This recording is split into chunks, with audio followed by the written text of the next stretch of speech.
Hello, all sentient beings, and welcome to the Transmissions podcast, where we talk all Hasbro, Takara, and third party. Transformers!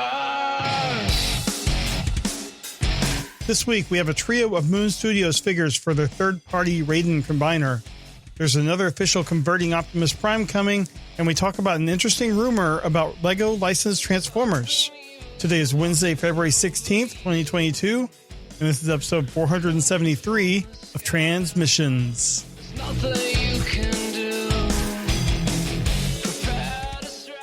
Welcome to Transmissions, the podcast that thinks we already have enough easily lost pieces in Transformers.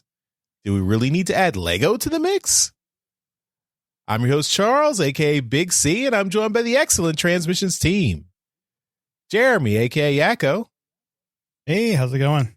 And Daryl, the Cybertronian Beast.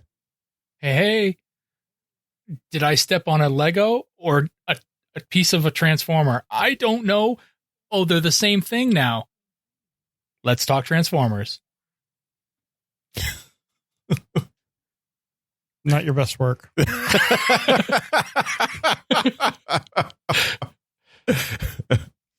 Thanks, Jeremy. Appreciate the support. I give that maybe a 4 out of 10.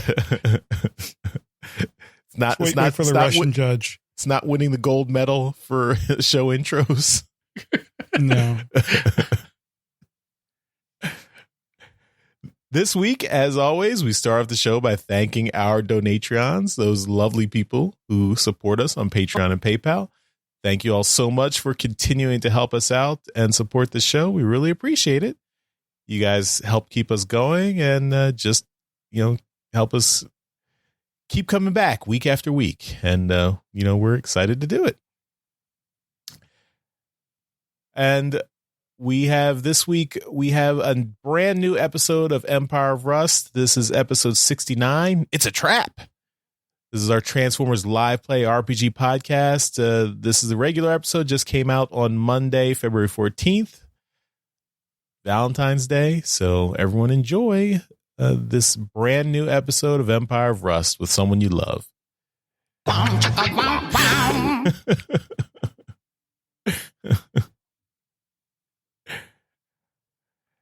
And so let's jump right in and talk about some toy news. All right. And for this week, I'm going to go right back to what I was talking about last week, and that is Moon Studios, because they released some pictures, some pictures came out this week of Cool Peak again, but we got the alt mode and a picture of the combiner limb mode for Sejan, the sixth member they're releasing. But on top of that, I also came across some pictures of their third and fourth figures. Iron Arm, which is Kain, Kaen. I don't know how you pronounce that.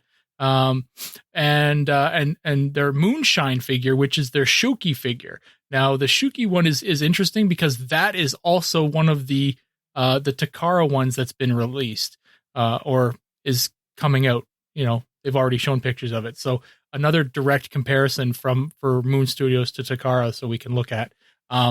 So I wanted to definitely talk about those as well. But one of the more interesting pictures that did come out is in the album for this Sejan figure is an actual picture of the figures combined. All three of these figures actually combined together in their Radiatron mode, because Iron Arm and Moonshine combine to form the torso of Radiatron. So you actually get a torso and the right arm of Radiatron out of all three of these figures, and it looks phenomenal.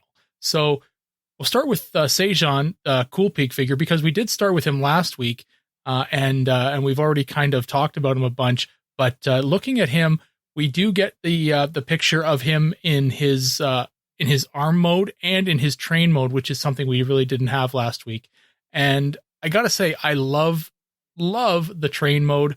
I fully expect the Takara version of this to come out better and more detailed. But that's not exactly what I'm looking for when it comes to these figures. But I really do like the way that the train mode looks. It looks exactly what I'd like it to look like. It doesn't need to be 100%, accurate. It just needs to kind of look the part and really just kind of function as a train in alt mode. I'm not going for, 100%, scaled accuracy. I'm just looking for it to look like the train, which is something I did look up because I kind of forgot about it last week. And that is so Cool Peak is a 485 limited express electric locomotive. So there you go. I did look that up. Now moving on to the MS-03 Iron Arm. So this is a DE-10 diesel locomotive, and this thing here, we get pictures of him in his robot mode and in his vehicle mode, the train mode, and like I said, eventually in combined mode, and they are just fantastic, both of these figures that we're talking about. So in his train mode, now Iron Arm is the figure, he's the red train. If you've seen any pictures of any kind of Raiden figures, he's the kind of the red train with the kind of the raised cab or whatnot in the middle. Essentially, he has the head of Raiden in his transformation in the original G1 figures. Now, I don't know if that's going to work the same with these ones. When you look up his functionality on, in the the wiki, he's listed as being the pelvis of Raiden. Now, obviously, that's difficult when you also have the head of the figure as part of your transformation. But if they keep it that way with the Moon Studios version, it be an interesting transformation. I wouldn't hold it against them if they actually change that, because it would definitely be easier with the Shuki figure moving the head into his transformation. But looking at Shuki, as well, because that is the fourth figure, and this is the one that is the direct comparison we have with Takara's. And I gotta say, there's a lot less kibble on this one, man. We do have the images of the Takara version, and like I've said the whole time, and I think this is going to be across the board, Takara nails the train mode. There's no question. The Moon Studios alt modes, the trains, they're shorter, they're stubbier, and the train modes are definitely not the top priority on these. They just need to kind of look like the trains they're referencing. But the robot modes, the individual robot modes, are getting knocked out of the park with these figures. They look fantastic. The kibble on these guys, because there's a lot of kibble to be kind of go from a train to a robot to a combiner piece. This figure hides it very well. And I'm really impressed, because we do see it on the Takara version. There's an awful lot of kibble on that thing, and frankly, I don't particularly like it on the Takara one. It looks kind of messy, but this one hides it really well. So yeah, you definitely see some the alt mode takes some liberties, but it does get it done. It's still very well put together. And then when you are able to put all three of these figures together, you get the combined mode, which you do see with all three of them. The Iron Arm, what is it? Yeah, Iron Arm and Moonshine combined for the torso, and then you get Cool Peak on as the arm. And there is that one picture we do have in the gallery there that does show these three all combined in the Radiatron mode. Now, I just want to throw it open to all of you, because this is, we're starting to get pictures of these guys combined. Now, obviously, we don't have the legs on here, or we don't have that sixth figure on here as well, but it's really starting to come together here. Charles, this is, what do you think of this guy starting to look like a giant combined robot? It looks pretty good. I mean, the picture does kind of, you're only allowed to see half of the combined, torso, since it's focusing on the arm. But I mean, I think it looks good. I was looking at the two Moon Studio trains, like the Iron Arm and Moonshine. They've got like all their accessories on the train, and like in the train mode, like you can see for Iron Arm, you can see the pelvis of, is that the combined mode pelvis, or is that the or I guess it's like kind of the chest of the robot mode, of Iron Arm, and then he's got that giant gun mounted on top of the train. Right. Yep. And I mean, that looks cool. It looks pretty badass. You got of course, trains aren't very maneuverable. They got to stay on the track, but I mean, it's still cool. You got this giant gun on it, and then the Moonshine or Shuki one has that little, looks like he's got a little drone attached on top that can fly off and do stuff. Yeah, the chest plate for the combiner. Yeah. So these are both accurate to the G1 figure. Essentially doing what, if you can think of G1 Devastator, right? The figures, all of the bits needed to make Devastator actually slotted onto individual figures. These guys did the same thing. So they're just showing that these guys could hold that crap, in their alt modes as well. Yeah. But I agree with you. That Iron Arm figure in alt mode with that humongous cannon on top, that's badass. Yeah. And the arm, what was the arm guy's name? That's Cool Peak. Cool Peak. Yeah, I like the train mode. The train mode looks really nice. I think the robot mode still looks kind of like a little plain to me, but it's nice with it's very clean with no kibble. But the train mode looks really cool. Looks like a real model train. You could have in a real model train kit, and then the arm looks good too. It looks like it's pretty articulated, like pretty movable. It's got it moves at the shoulder, and it's got a joint at the elbow, and the hand twists around and everything too. Yeah. Right on. Jeremy, you're the other train guy on this podcast. I assume that you're really into this. Your thoughts on turning some trains into giant robot? Well, yeah, I think these look really good. Iron Arm, where you see it in the train mode with the giant gun, that reminds me of one of the cars on the Tycho train sets that I have, where one of them, like, all it does is it has this like giant gun on it. I mean, the train itself looks different, but that's what I immediately went to when I saw this. I love the colors on it, and it looks really good in robot mode. So yeah, I like what you said. There was no kibble, or very little kibble. It's, looks really, really clean.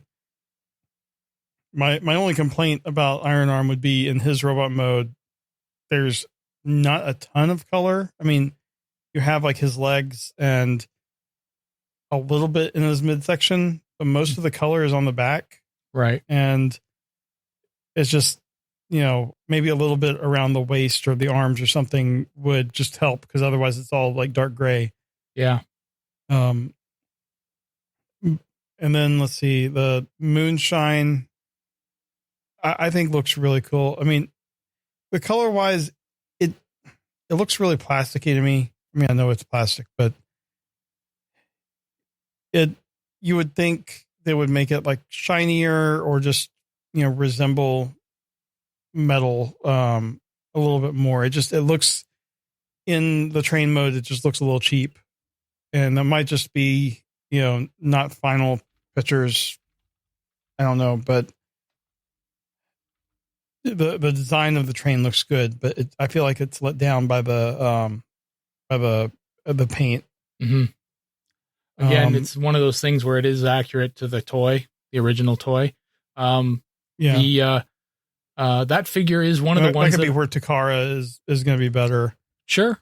That is one of the figures I actually do have the original G1 toy still. And I just kind of lucked into that one. I don't have an original Raiden, like a complete one. I just have various figures.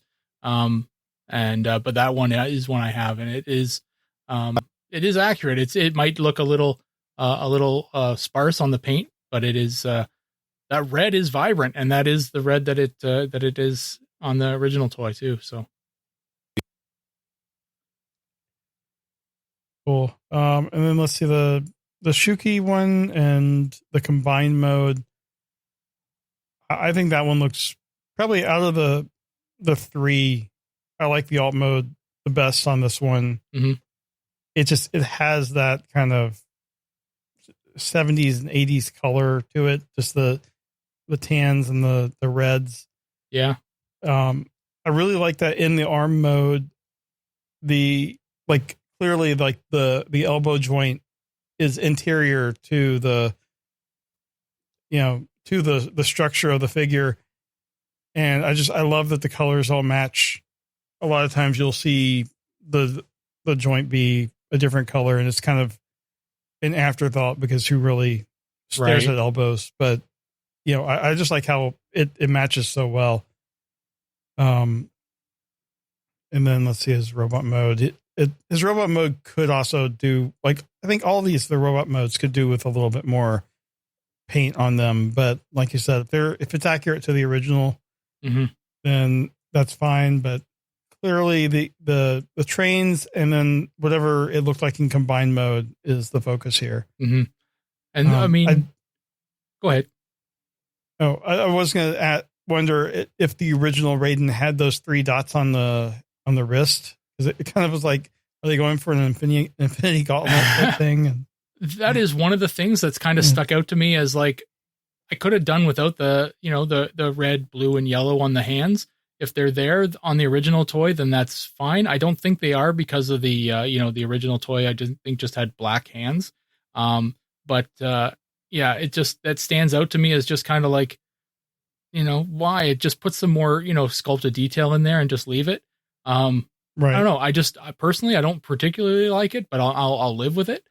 But the other thing I was going to add is that, I've not been able to confirm it yet, although I haven't dug really deep into it, but it is is that I believe each one of these trains in their, I'm assuming they're both modes, but alt modes specifically, I believe they all have working LEDs in their like headlights, quote unquote headlights. That's cool. Yeah, I've seen a couple pictures where it looks like they have, their lights on. And it looks like it's coming from the train and not something that's been put on as an effect afterwards. But that's something that I have not been able to kind of confirm yet. So if you've got one out there and you've opened it up and kind of, found that the lights turn on, then, let me know, because I'm curious to know that. I have some coming in, so I mean that's I'll find out soon enough. But yeah, I'm looking at the BBTS listing for both, and they don't mention anything about lights. Okay, cool. So, yeah, I can't wait to see you show them off, because I think they do look good. All right. Well, DJ Ronan in the chat says that there are no lights in the legs, although moments ago he wrote that he has not opened the boxes yet. So I don't know.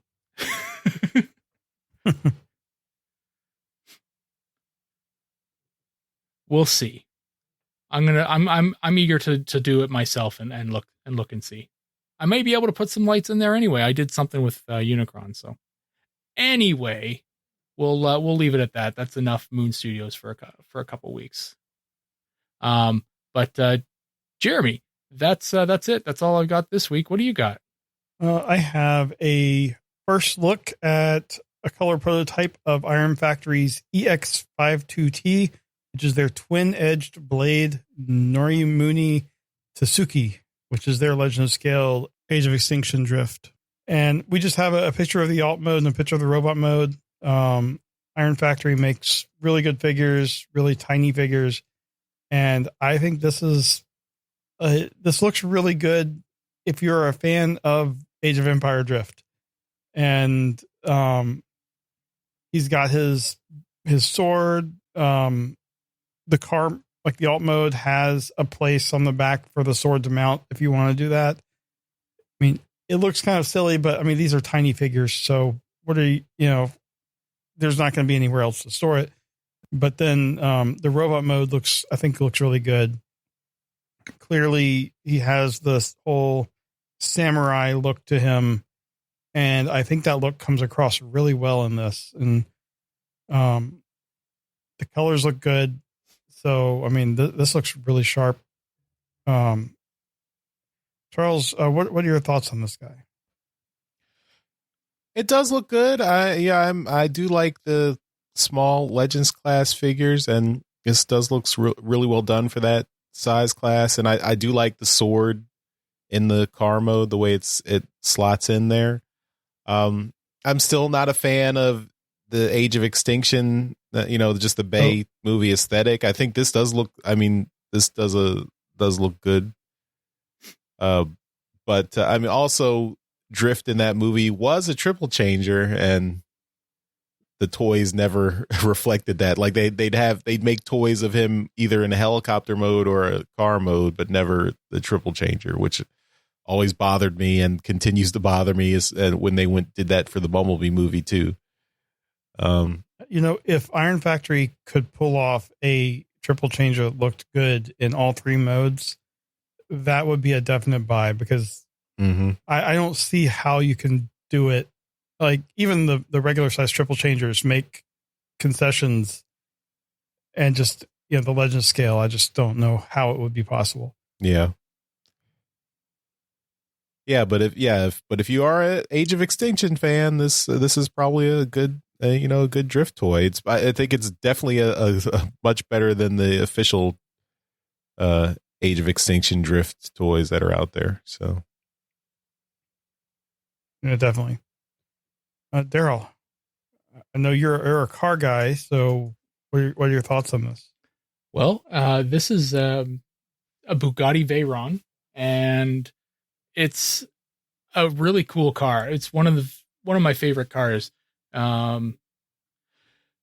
It's a one of those first cars that was production that was like, I believe it has a W16 engine. It's a ridiculous. It's two V6s or two V8s connected together. I think that's how it went.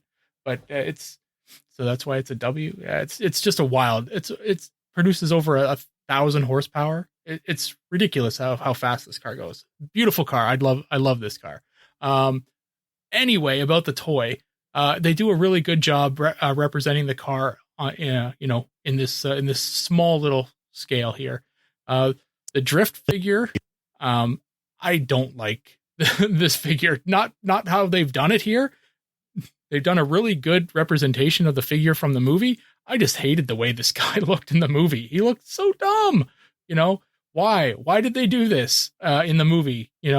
I agree with Charles that, yeah, he was a helicopter too. Like, come on, where's the helicopter mode? Like, might as well have made him a six changer. Like, you're not going to make toys of this guy in to do what he does in the movie, then why make him do that in the movie? Make another character. I don't know. I just, that annoys the hell out of me. As this toy being what it is, a robot that turns into a Bugatti Veyron, I love it. It looks great. a toy that's a representative of Drift from Age of Extinction. It's a, whatever, but yeah, I love the Bugatti Veyron though.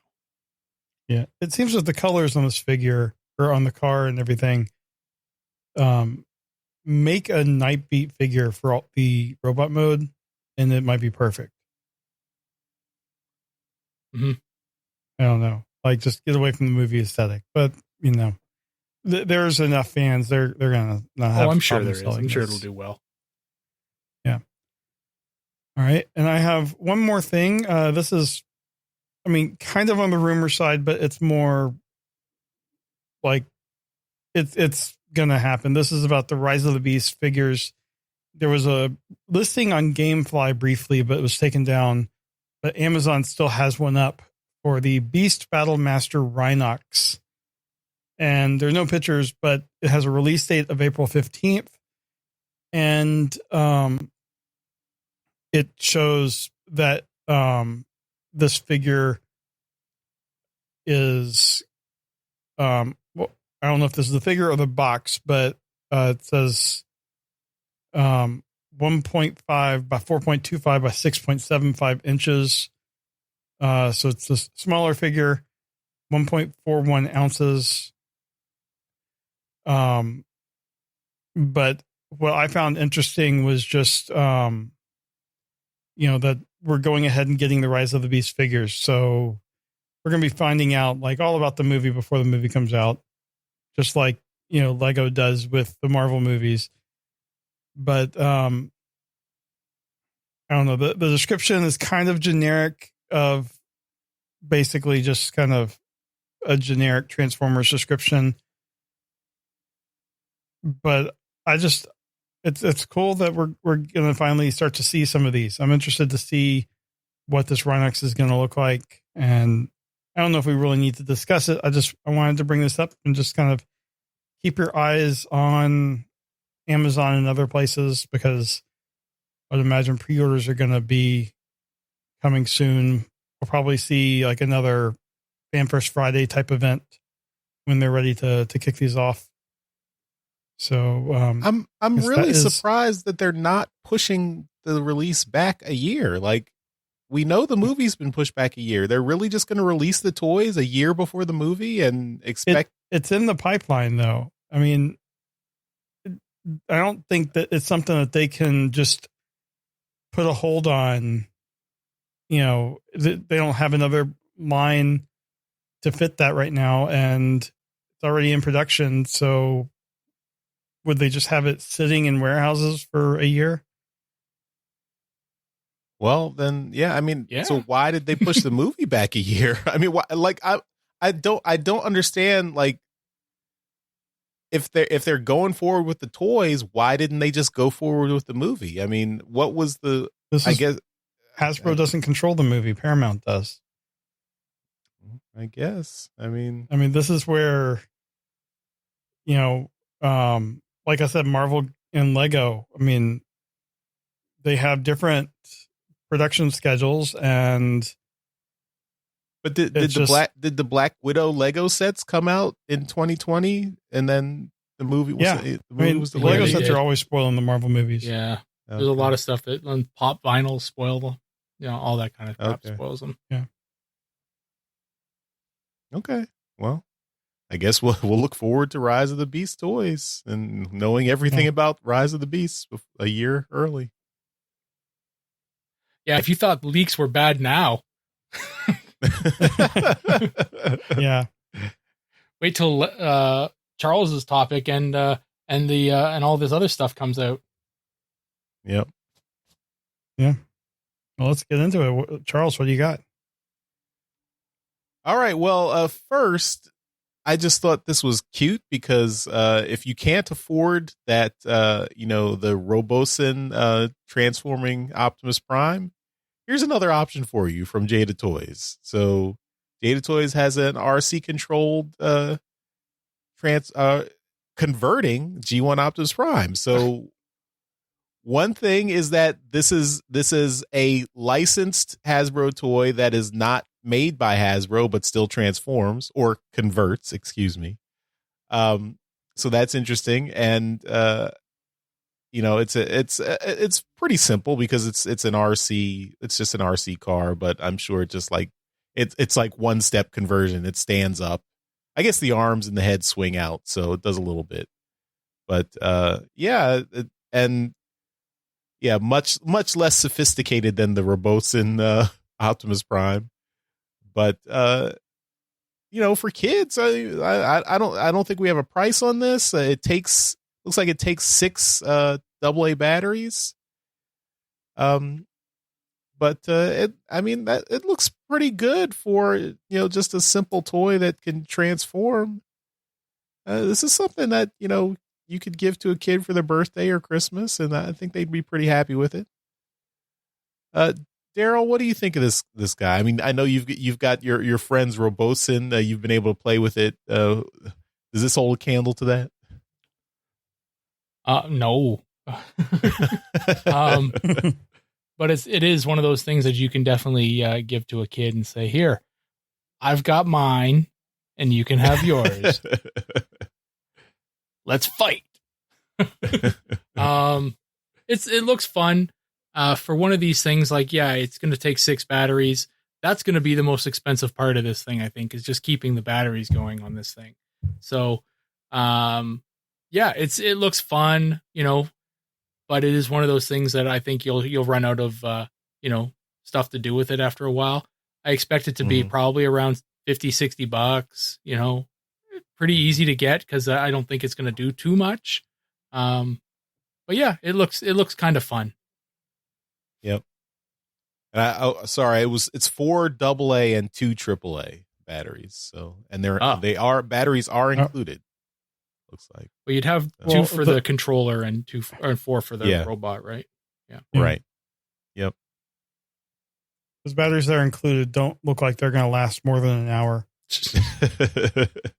They look like the cheapest of the cheap batteries. Yep. Jeremy, what do you think of this toy? Is this something Alex might like? Yeah, he probably would. I don't know. It solves like a desire for a lot of kids. Just you get the RC car, and then being able to have it change into a robot. Even though I doubt this walks around or anything, it probably just stands up. Mm-hmm. But I mean, for kids, it's probably perfectly fine. Parents will hate all the batteries, but for adults, they want the Robosin, I'm sure. Yeah, the Robosin is also probably 10 times the price of this, so that's the other consideration. All right, well, I have one other topic, and we alluded to it in the intro to the show, is that apparently, finally, after a long, long while, it looks like Lego and Transformers are getting officially mashed up, and there will be an official Lego Optimus Prime set specifically for, again, Transformers Rise of the Beasts. So to promote the new movie that's not coming out this year, it will be a very detailed Optimus Prime set. It will be €170, which comes out to about $193. It'll be 1,508 pieces, released in May. And based on the appearance of Optimus Prime in Rise of the Beasts, so he turns into a truck. He's got, he's got a jetpack and a weapon. I don't know if the jetpack transforms into his trailer, but it does say that the figure does transform once assembled. So you do not have to. It's not a parts former, like an extreme parts former where you have to take it all apart and put it back together in a different form. It is fully transformable once you have put the figure together. So that's pretty cool. And with all the off-brand, Lego like sets that have been produced for Transformers over the year, I'm surprised to see Hasbro getting finally working and getting an official Lego set together for their Transformers. I would like to see, some non-live action movie Transformer sets come out. Maybe if this does well, we'll see that, in the future. But at least this is a positive development. So, Jeremy, what do you think of this? Would you pick something like this up for? I mean, it's close to $200 for a Lego set, but Lego's always been expensive.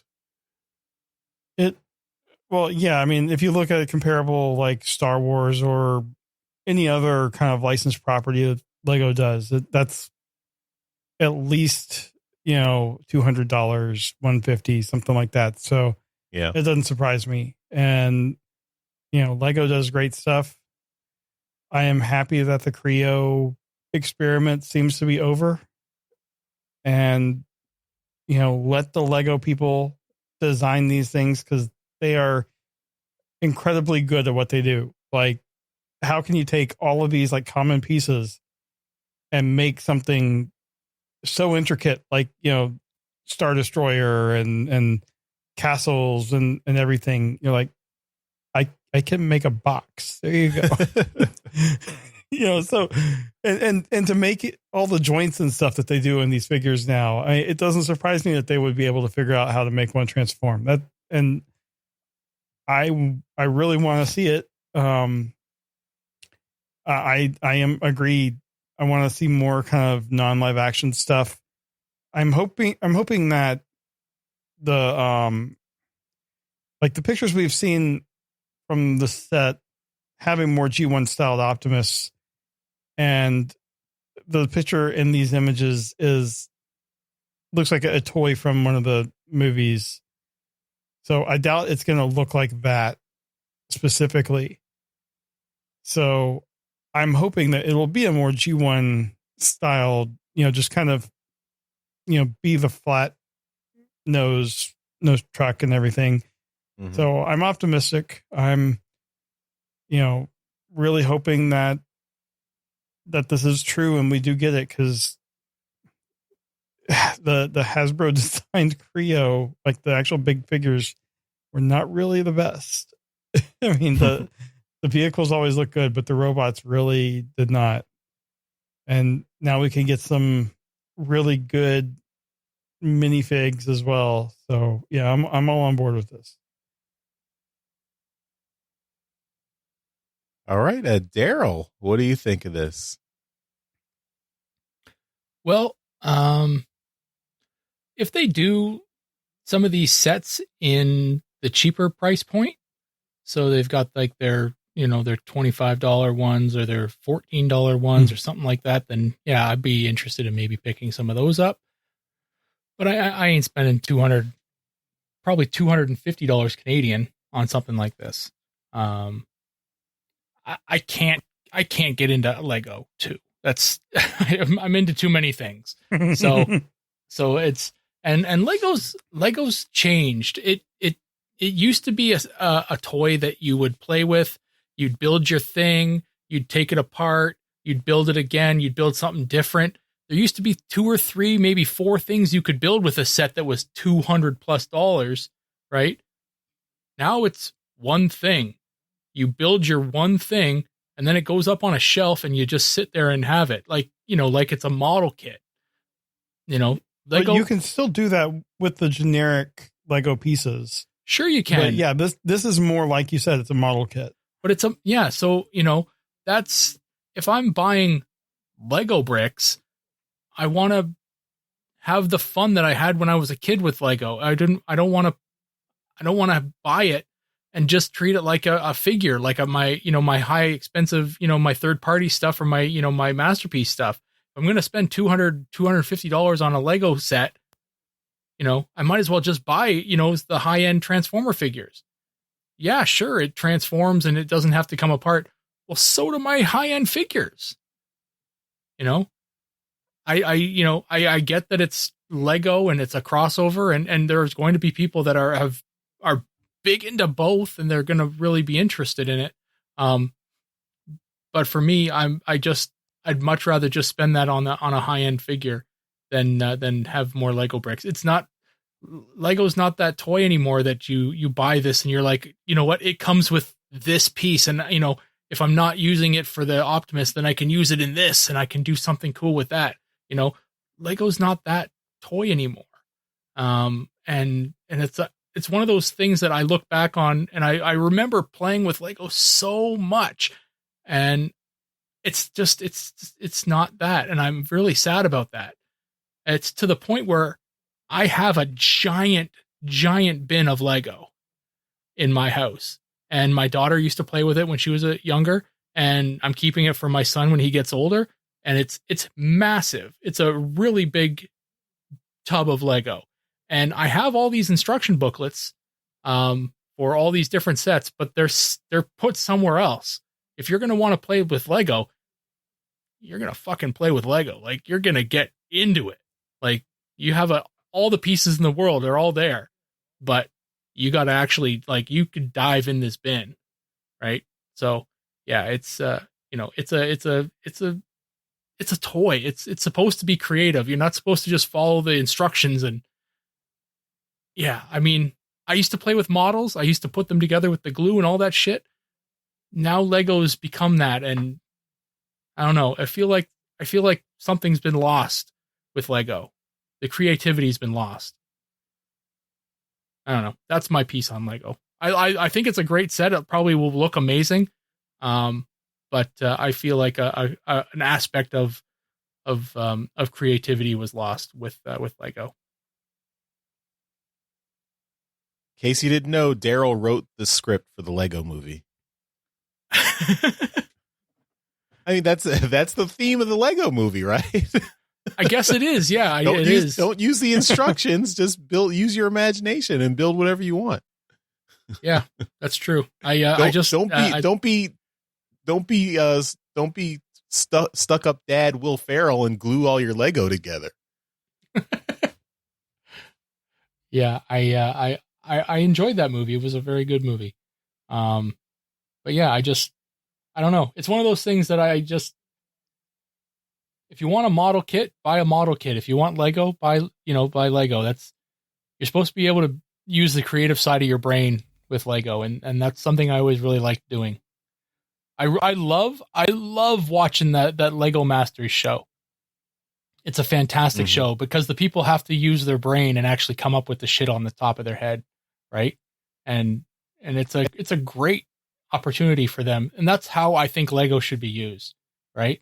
You don't just follow the instructions, finish it and put it up on the shelf and leave it there forever. Right. Play with it when you're done. Yeah. Do your thing. And then disassemble it, make something else. You know, you keep the instructions, build that thing again later, but yeah, don't just leave it. It's a creative outlet. Should use it. I definitely agree with you, Daryl, but I also think there's nothing stopping anyone from doing that with this Optimus Prime set. So no, there's not. There's not. So, absolutely not. I've never met anyone who's done that though. They build it and they leave it.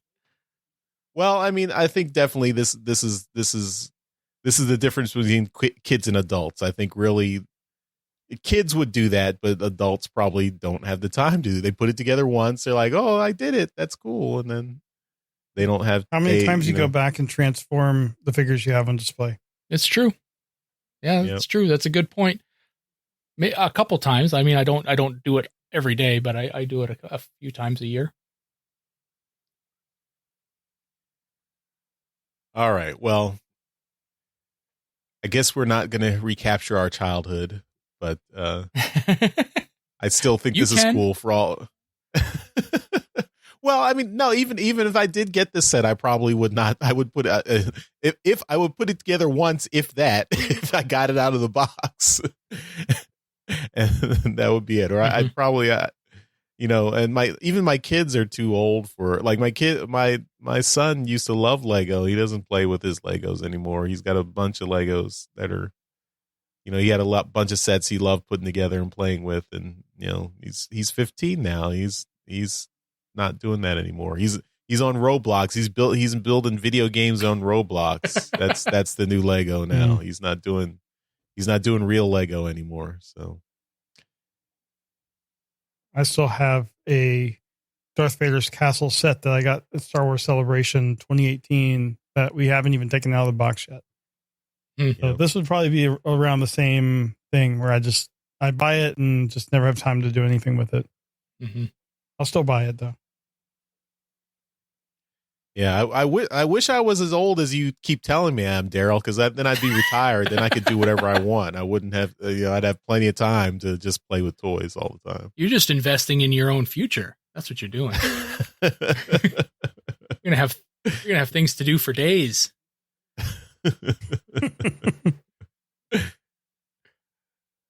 All right. Well, that's the last toy topic. So we will move on to trips to the store.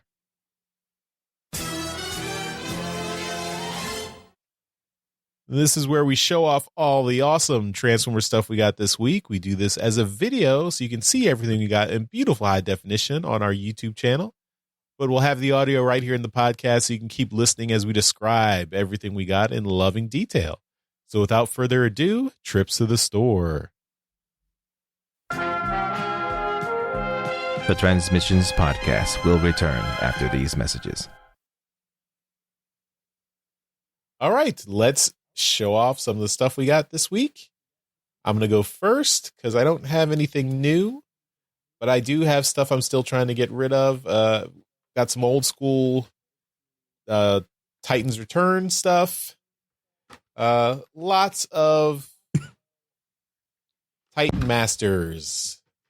All these Titan Masters. Unopened Titan Masters. Here we go. So we've got... Some might have some dents in the packaging. They're still good. They're still good. They're unopened. There's Loudmouth. That was Siren. G1 Siren. Just the head. Loudmouth. We've got Nightbeat. Just the head.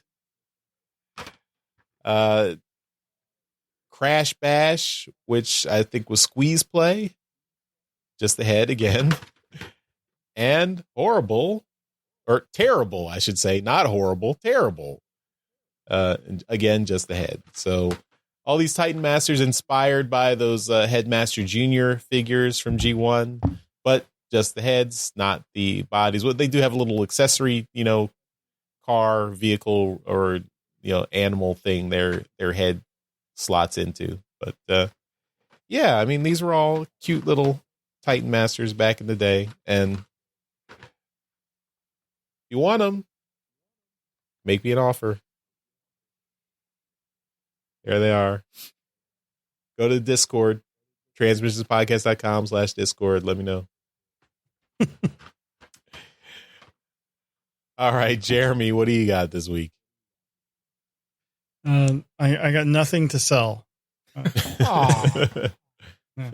I made it to the comic shop this morning and picked up the 4 books that have been they've been sitting on for me. First one is Beast Wars number 12. This is the John Yerkaba cover. And I mean, it's the cover we all kind of liked last week, except it's got the horrible placement of that logo. And I will not let up on that. That was like, I don't know. In my opinion, it's sullied an otherwise good cover. I have Wreckers, Tread, and Circuits number 4. This is the Jack Lawrence cover. There's nothing bad about this cover at all. This is a great cover. And it's a great story. And then Transformers number 39. This is, Daryl's going to like this cover. The Alex Milne cover. Again, there's absolutely nothing wrong with that cover. It's great. And then what we're going to be reviewing in alt mode this week, this is King Grimlock number 5. And this is the Sion Tormi cover. It's a great cover as well. So last issue of this series. So check out alt mode for the review. And that is all I got this week. All right. Daryl, wrap it up for us. Okay. I'm going to start off with, an oldie. This is something that I got recently because I'd only ever had him in like the collector's edition, an unopened one that's right there. He's right up there. But he's unopened. I had the voice actor sign it. So I needed one that I could open up and mess with, and that was actually an original G1. So this is actually my first time owning, an actual open G1 version of this. This is Trax. I love this guy. This was one of my favorite characters as a kid. He's complete. He's got his gun, his missiles, all that cool stuff. Trax is just a cool ass Corvette. And I'm not transforming him into robot mode right now just because he can be a bit of a pain. But I really like the way that this guy looks. He's just a really awesome vehicle. And he's in really great shape. And I'm really happy to have him. Just a really awesome figure. And G1 Trax, man. Obviously this guy was a Diaclone figure. And you have the little hatch at the top of the car. I can't really get a good grip on it right now, but yeah, it does open up there. I'm not going to force it right now, but whatever. G1 Trax. Broken G1 Trax after forcing that open. The new figure that I'm going to show this week is one that I kind of stumbled upon at my local comic book shop. Every now and then they get something sent to them through their distributor. I don't know whether it's still Diamond or not, because Diamond was who was sending them toys, but if it's still Diamond, then that's who it is. But if it's not, it's not. Who cares? This is Kingdom Core Class Hot Rod. And this is the new guy, the new version, and it's an interesting transformation. I know that this guy really hasn't hit full release here in Canada yet, and I think I only saw a post this week about him hitting the shelves in the US just like the other day. So, he's interesting. His transformation is it's different. It's different than most other hot rods. So he's got some ball joints in the knees, which make him a little bit more tippy. You're not going to like it, Charles, but his chest is a fake chest. It's a core class figure though, so I give him a little bit more of a pass. When you transform him though, as with most of the hot rods, the backpack does kind of fold down and it just kind of does its normal thing. But the part that's different is that the backs of the legs are just on these hinges, and that's the whole front of the car. So it just kind of flips up and just kind of folds up like that. So you're getting it just covers everything from the back of the leg. So yeah. Kind of a partial shell former. Kind of, yeah, but it's just attached to the back of the legs in two halves. He comes with the sword, the Primus sword, or whatever you want to call it now. Anywho, this is the new figure I got this week, and he's pretty good for $15 Canadian. Whatever. They're getting expensive, man. This is a lot. Yeah. The Sword of Primus, I think, came from that Regeneration 1 comic, I believe. So that's like the first time they drew from that, which is cool. Yeah, and our obviously we were talking. Friend of the show, John Paul Bova, came from colored that there. Mm-hmm. So obviously we've talked about it, that the weapons of the sword and then of two of the other core class that are coming out combine to form something else. That's, I don't know what it is. I can't remember, but I likely won't be getting those because they're not G1 figures. I'm not into the Beast Wars ones, so not a big worry. But hey, I've got a little tiny sword now, so that's fun. So Rodimus or Hot Rod. Nice. That's it. All right. Well, that will do it for this week's Trips to the Store. We now return to the Transmissions Podcast. We're back from our trips to the store, and we are at the end of this episode of Transmissions. So, as always, at the end of every episode, we give a shout out to our Masterpiece Donatrions. because you are the ones who continue to support us at the highest level. And that's why we think you deserve a shout out in every episode. So thank you so much to John Forex Levengood, Dinobot Maximize, Demon Tech 82, and Curtis Akan. And that's it for this episode of Transmissions. Thanks everyone for listening. We will see you next time. Bye-bye. Bye. Later. Thank you for listening to this episode of Transmissions. If you'd like to join the conversation, travel to our Discord channel at transmissionspodcast.com/Discord. Want some cool transmission swag? Feast your eyes on our transmissions gear at transmissionspodcast.com/shop. If you'd like to support our podcast, go to transmissionspodcast.com/support or tell your friends about our show. We'll see you next time.